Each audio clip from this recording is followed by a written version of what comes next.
Leaders news కి స్వాగతం. వంచిమిట్టలో నిర్వహించిన ఉచిత మెగా కంటి వైద్య శిబిరానికి విశేష స్పందన. కడప జిల్లా వంచిమిట్ట జిల్లా పరిషత్ ఉన్నత పాఠశాలలో ఆకేపాటి ఫౌండేషన్ ట్రస్ట్ అధ్యక్షులు ఆకేపాటి అమరనాథ్ రెడ్డి ఆధ్వర్యంలో తిరుపతి శ్రీ వెంకటేశ్వర అరవింద్ కంటి ఆసుపత్రి సౌజన్యంతో నిర్వహించిన ఉచిత మెగా కంటి వైద్య శిబిరానికి విశేష స్పందన లభించింది.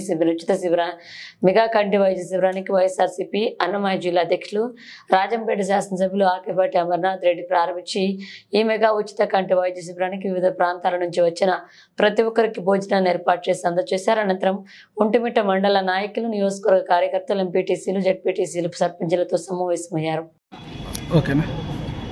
తిరుమల తిరుపతి దేవస్థానం అనేది హిందువులందరికీ కూడా చాలా పవిత్రమైన దేవస్థానం. వాళ్ళ మనోభావాలకు కూడా విలువనిచ్చే దేవస్థానం.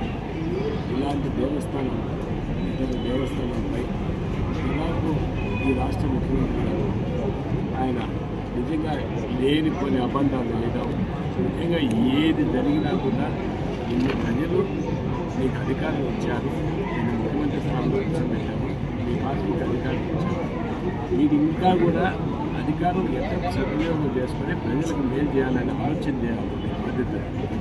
ఇంకా అయిపోయిన 100 రోజులు ఇంకా జగన్మోహన్ రెడ్డి గారి మీదే పూరితంగా పత్రికల్లో రాయిస్తూ మాట్లాడుతూ తిరుమల అనేది శ్రీ వెంకటేశ్వర స్వామి ప్రతి ఒక్క హిందువులకు కానీ కనీసం ఈరోజు ముస్లిం మతస్థులు కూడా తిరుమల లడ్డు ఎంతో పవిత్రంగా భావిస్తారు.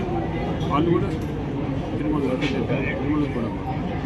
అలాంటిది తిరుమల లడ్డుల్లో ఏదో గొడ్డు మాంసం ఉంది, కంది కొవ్వు ఉంది అని మాట్లాడడం ముఖ్యంగా ఇది ముస్లిం మతాలకు అతీతంగా ముస్లిం మైనార్టీలు కూడా ఇది మనం కించపరిచే విధంగా వారు కూడా నిజంగా తిరుమల లడ్డు చాలా భక్తితో తినడం జరుగుతుంది హిందువులు.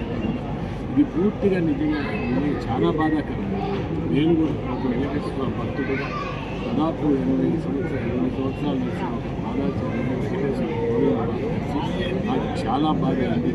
ఎందుకంటే మీకు అధికారులు ఇచ్చారు, మీరు పరిపాలన బాగా సక్రమంగా చేయమని ప్రజలు ఇచ్చారు. దాదాపు 100 రోజులు పరిపాలన పూర్తి అయిందని మీరు ఆ 100 రోజుల్లో ప్రజలకు ఏమి మేలు చేయకపోగా ఇవన్నీ మీరు కేవలం ఒక డైవర్షన్ చేసేదానికోసం ఇలాంటి అసత్య ప్రచారాలన్నీ చేయడం ఇది చాలా దుర్మార్గమైన చర్య. ఎందుకంటే ఎన్నో మూడు ల్యాబ్లు చేస్తే తర్వాత అది తిరుమల జరగదు.